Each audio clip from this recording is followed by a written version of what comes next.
কার্টুনের যেরকম মিঠু এটাও কিন্তু আসলে সেরকম একটা মিঠু নাকি ভাই? জি জি।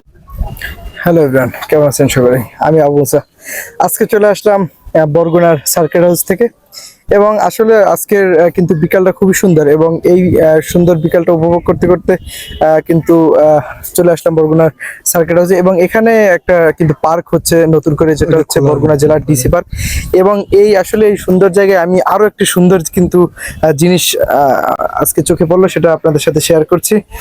এই যে একটা পাখি দেখতে পাচ্ছি, অবশ্য পাখিটা কিন্তু খাঁচা মুক্ত একটি পাখি, এবং এই পাখিটা সম্পূর্ণ এই ভাইটির হাতে। ভাই, একটু যদি আপনার নামটা একটু বলতেন। আমার নাম মহিন। আপনার বাসা কোথায়? সব 5 নম্বর আইলা পাতাগালা। এই পাখিটা কি আপনি ছোট থেকেই কি হচ্ছে পালতেছেন? জি জি ভাইয়া। আচ্ছা, এই পাখি কি উড়ে যায় না বা এরকম কোনো কিছু? দুইবার ছুটে গেছিল ভাইয়া, পরে ডাক দিস, পরে আবার আইছে। পরে আবার চলে আসছে, তাই তো? আসলে আমরা কিন্তু এই জাতীয় অনেক পাখি দেখি, যে মানুষ কিন্তু অনেক দামি দামি পাখি এখন আসলে পোষে, বা যেরকম ওই অনেক দামি দামি পাখি আমরা দেখতে পারি, কিন্তু এই জাতীয় পাখিগুলো কিন্তু এরকম ময়নাটি আগে মানুষ প্রচুর পরিমাণে কিন্তু এটা হচ্ছে তারা পালতো, তারা নিজেদের কাছে রাখতো। এখন কিন্তু আসলে এগুলো দেখা যায় না। তো সেই হিসেবে আজকে এই ভাইয়ের কাছে দেখলাম এবং খুব ভালো লাগলো। আসলে এর নাম কি? মিটু। এ কি কথা বলতে পারে? এখন তো কথা বলা শিখে না, হবে 3 মাস। 3 মাস বয়স, তাই তো? খাওয়া দাওয়া করান কি একে? এটি কলা, রুটি, পরে ফল ফ্রুট এসব খায়। আমি একটু হাতে নিয়ে দেখবো।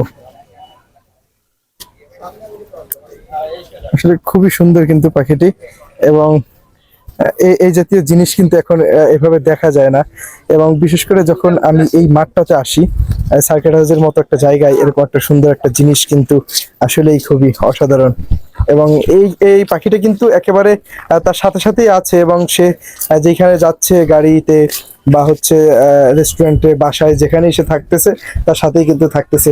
এটা বলা যায় যে মিনারাজুর কার্টুনের যেরকম মিঠু এটাও কিন্তু আসলে সেরকম একটা মিঠু নাকি ভাই? জি জি। ধন্যবাদ আপনাকে। সকলে ভালো থাকবেন, সুস্থ থাকবেন। দেখা হবে অন্য কোনো ভিডিওতে। আসসালামু আলাইকুম।